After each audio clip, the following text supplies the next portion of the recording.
নমস্কার বন্ধুরা, কেমন আছেন সবাই? আশা করি সবাই ভালো আছেন, সুস্থ আছেন।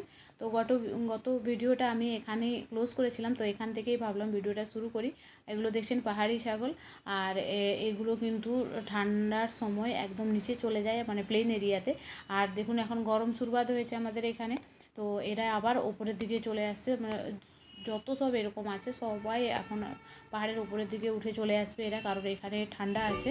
তো আমরা কিন্তু যাচ্ছি আজকে হিমাচল প্রদেশের ডলহৌজি এবং খাজার দেখতে। তো চলুন, আমি তো অনেকবার গিয়েছি, ভাবলাম এইবারে আমি আপনাদের সাথে এই ভিডিওটা পুরোটা শেয়ার করব, আপনাদেরকে দেখাবো যে হিমাচল প্রদেশ কত সুন্দর। আর আমার বাড়ি জম্মু থেকে আমার এখানে আসতে সময় লাগে মাত্র 2.5 ঘন্টা। তো আমরা গাড়িতে করে চলে এসেছি, প্রায় আমরা ডলহৌজি পৌঁছে যাব এবারে। এটা হলো ডলহৌজি মার্কেট, এটা মেইন চক থেকে একটু নিচের দিকে। তো এখানেও আপনারা থাকতে পারেন, আর এখানে যদি আসেন এখানে 2-3 দিন থেকে ঘুরে দেখলে কিন্তু আপনাদের খুব ভালো লাগবে। এরিয়াটা খুব সুন্দর, খুব নামকরা এরিয়া এটা, আপনারা সার্চ করতে পারেন অনলাইনে। আর এই দেখুন আমরা এবারে এসে গেলাম ডলহৌজি মেন চকে। এটা হলো স্বামী বিবেকানন্দ চক। এখানে দেখার মতো আছে, একটা খুব বড় চার্চ আছে, অনেক পুরনো চার্চ। এখানে ফটোশ্যুট করতে পারবেন, এখানে অনেক ভালো ভালো পিকচার মানে ক্লিক করা যায়, পাহাড়ের পুরো নাজারাটা এখান থেকে দেখতে পাওয়া যায়।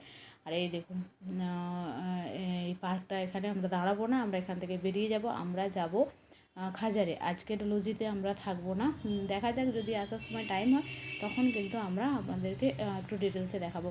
এখানে একটা মজার বিষয় আছে, এটার পরে একটা আসবে গান্ধী চক, যেটা কিনা আপনারা এই চক থেকে গান্ধী চক হেঁটে হেঁটে হেঁটে দেখতে পারেন। খুব সুন্দর ভিউজ, মানে আপনারা যদি 2 দিন থাকেন এখানে সমস্ত কিছু পায়ে হেঁটে দেখার চেষ্টা করবেন, তাহলে কিন্তু আরও ভালো লাগবে। কারণ আমি তো এখানে প্রত্যেক বছরই আসি, আমি এখানে কমসে কম 15 থেকে 20 বার এসে গিয়েছি আমাদের সব দেখা। আর এই দেখুন এটা হলো গান্ধী চক, এখানে দেখার মতো আছে। এখানে মার্কেটটা একটু বড়, এখানে দেখুন এই দেখুন একটা তিবেটিয়ান মার্কেট লেখা আছে না, এই মার্কেটটায় আপনারা তিবেটিয়ান অনেক জিনিস পেয়ে যাবেন, আর খুব ভালো হয় জিনিসগুলো। আমি কিন্তু ফার্স্ট এখান থেকে নিয়েছিলাম একটা সোয়েটার 2005 সালে, তো ওটা অনেক দিন আমার চলেছিল। ঠিক আছে, তো চলুন আস্তে আস্তে এগিয়ে যাওয়া যাক। আমরা এই চকটাতেও দাঁড়াবো না, আমরা আসার সময় এখানে একটু তখন আপনাদের দেখাবো যখন আমরা ফিরে আসবো। আমরা এখন সোজা বেরিয়ে যাব খাজারে। আর এই চকটা পেরিয়ে গেলে এইবারে আসবে কিন্তু একটা school, Dalhousie school, Delhi public school, খুব বড়, খুব নাম করা। এই দেখুন স্কুল এরিয়াটা শুরু হয়ে গেছে। আর স্কুল এরিয়াটা দেখছেন তো কতটা ক্লিন, কতটা পরিষ্কার একদম। এটা খুব নাম করা স্কুল, এখানে বাচ্চারা অনেক দূর দূর থেকে পড়াশোনা করতে আসে। আর এটা দেখছেন পুরো স্কুলটা কত বড়, একটা পুরো পাহাড় নিয়ে স্কুলটা তৈরি করা আছে। আমি আপনাদেরকে স্কুলের মেন এন্ট্রান্সটা একটু দেখাবো, কেন গাড়িতে থেকেই দেখাবো। এখানে মানে দাঁড়ানোর রুলস নেই, এখানে কোনো গাড়ি দাঁড়াতে দেয় না, সোজা আপনাকে এখান থেকে বেরিয়ে যেতে হবে। তো চলুন আস্তে আস্তে এগিয়ে যাওয়া যাক। আর এখানে আরও একটা স্কুল আছে, সেটা হলো হিলটপ স্কুল, ওটা ইন্টারন্যাশনাল স্কুল, ওটাও খুব ভালো স্কুল, খুব নামকরা স্কুল। আপনারা অনলাইনেও সার্চ করতে পারেন এইসব স্কুলগুলো, এগুলো অনলাইনেও মানে পাওয়া যাবে। তো এই দেখুন এবারে কিন্তু আমরা দেখতে পাবো স্কুলের এন্ট্রান্সটা।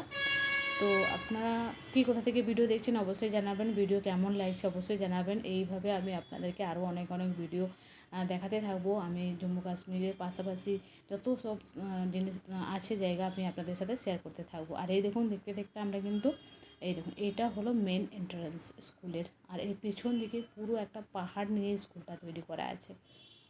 স্কুল এরিয়াটা দেখতে পাচ্ছেন তো অনেক বড়, পুরো 3টে পাহাড় ঘুরিয়ে আপনাকে মানে স্কুল এরিয়াটা।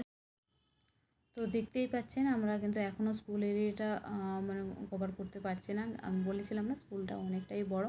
তো আস্তে আস্তে আমরা এগিয়ে যাব।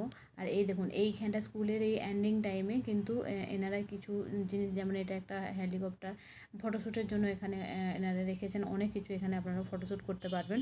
এখানে দেখুন হেলিকপ্টার আছে, এখানে জিপ আছে, এখানে মিসাইল আছে, এই দেখুন অনেক কিছু, এখানে আর্মির যত আছে আর্মিদের জিনিসপত্র এনারা রেখেছেন। এখানে কিন্তু আপনারা ভিডিও শ্যুট করতে পারবেন দাঁড়িয়ে, খুব ভালো লাগবে। আপনারা একবার অবশ্যই হিমাচল আসবেন, ঘুরে যাবেন, দেখবেন আপনাদের খুব ভালো লাগবে। পাহাড়ি এরিয়া, আর এত সুন্দর জায়গা যে মানে আপনারা আসলে তবেই বুঝতে পারবেন। তো কেমন লাগলো ভিডিও অবশ্যই জানাবেন, দেখা হচ্ছে নেক্সট ভিডিও।